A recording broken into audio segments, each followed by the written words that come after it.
한국의 코로나19 확진자가 폭증하던 당시 한국 방역체계를 비하했던 베트남이 최근 한국에 진단키트 지원을 요청하고 나섰다. 최근 베트남 내에서 코로나19 확진세가 점차 느는 추세를 보이자 한국에 헬프콜을 보낸 것이다. 하지만 몇몇 베트남인들은 여전히 한국에 대한 불편한 기색을 드러내며 한국산 불매운동을 벌이는 등 이중적인 행태를 보이고 있었다. 최근 각종 온라인 커뮤니티에는 베트남 방역 요청에 분노할 수밖에 없는 이유라는 제목의 글이 다수 올라왔다. 이들은 베트남 정부가 한국에 공식적으로 코로나19 진단키트 지원을 요청한 이후에도 현지 일부 언론, 시민들이 한국을 비판하고 있다고 말했다. 그러면서 베트남 SNS에 최근 올라오고 있는 각종 합성, 이미지 사진들을 올렸다. 현지 누리꾼들은 삼성, 베트남에서 나가라, 이미 노키아, 소니가 있으니 삼성 따위는 필요 없다, 한국산 불매운동을 벌일 것 등 강도 높은 비난을 이어나가고 있다. 특히 이전과 달리 비판의 대상이 한국 정부가 아닌 삼성 등의 한국 기업으로 넘어간 것을 알 수 있다. 이들은 한국 기업들을 비판하는 것뿐 아니라 한국산 제품에 대한 불매운동까지 불사하겠다는 반응을 보이고 있다. 한동안 K-팝, 박항서 감독의 영향으로 한국에 긍정적인 반응을 드러냈던 베트남은 코로나19 사태 이후 이처럼 한국에 대한 혐오 감정을 쏟아내고 있다. 베트남에서 오는 15일까지 예정된 고강도 사회적 거리두기가 추가 연장 없이 종료될 것이라는 전망이 나오고 있다. 최근 코로나19 확산세가 소강 국면으로 접어들었기 때문이다. 베트남 보건당국은 코로나19 확진자가 2명 추가돼 총 262명으로 집계됐다고 13일 밝혔다. 베트남서 밀리는 삼성, 스마트폰 점유율 뚝. 삼성전자가 베트남에서 지난달 스마트폰 시장 점유율 30.1%를 기록했다. 역대 최저 수준이다. 불과 1년 만에 시장 점유율이 가파르게 하락하면서 삼성이 중국 시장처럼 베트남 시장에서도 밀려나는 것이 아니냐는 우려가 나오고 있다. 13일 독일 시장 조사업체 GfK에 따르면 삼성전자의 3월 베트남 오프라인 스마트폰 판매 시장 점유율은 30.1%다. 1년 전 50.9%에 달했던 시장 점유율이 1년 만에 무려 20.8%포인트나 하락한 것이다. 베트남에서 스마트폰은 오프라인을 통해서 80% 이상이 판매되고 있다. 삼성전자는 베트남 시장에서 갤럭시 S20 등 프리미엄급 모델과 갤럭시 A, 갤럭시 J 등 저가 라인업까지 모두 판매하고 있다. 지난해는 박항서 감독을 갤럭시 S10 모델로 한 에디션까지 출시하는 등 시장을 지키기 위해서 힘썼다. 하지만 저가 시장에서 중국의 오포와 샤오미, 베트남의 삼성이라고 불리는 빈그룹의 자회사 빈스마트까지 가세하면서 삼성이 경쟁력을 잃고 있다는 게 업계 분석이다. 빈스마트는 2018년 12월 첫 스마트폰 V-스마트 액티브를 출시하면서 시장에 등장했다. 빈스마트는 첫 스마트폰을 출시하고 15개월이 흐른 지난달 무려 16.7%의 시장 점유율을 달성했다. 빈스마트는 해외 기업과 기술 협력을 통해서 품질을 높이고 빈그룹과 연계해서 시장에서 두각을 나타내고 있다. 빈스마트는 지난해 삼성전자 베트남 법인 인사를 다수 스카우트까지 해가면서 사업 확장 의지를 드러냈다. 빈스마트가 올해 출시한 V-스마트 조이 3은 출시 14시간 만에 1만 2천 대를 판매하며 돌풍을 일으켰다.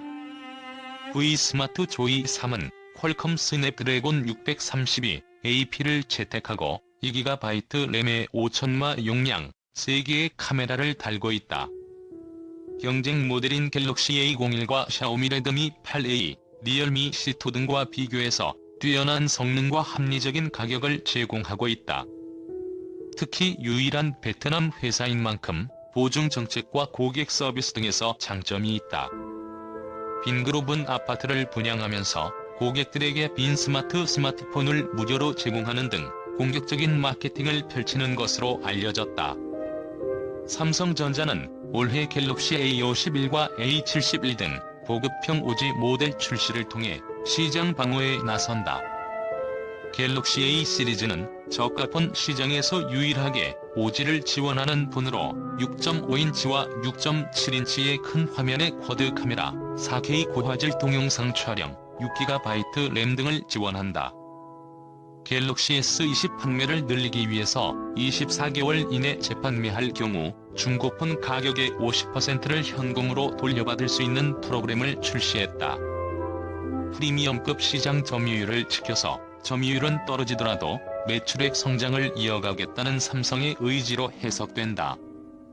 이한우 서강대 교수는 삼성이 베트남에서 지난해까지만 해도 50% 점유율을 유지하면서 중국계 회사와 시장을 양분했는데 베트남 기업이 빠르게 치고 올라왔다며, 저가 시장의 소비층이 합리적인 가격에 높은 서비스를 받을 수 있는 자국 브랜드를 선택했을 가능성이 크다고 말했다. 위기 속에 달라질 대한민국 국가 브랜드 자산. 현하 대한민국은 세계에서 코로나19 사태를 가장 잘 극복하고 있는 국가로 인식되고 있다.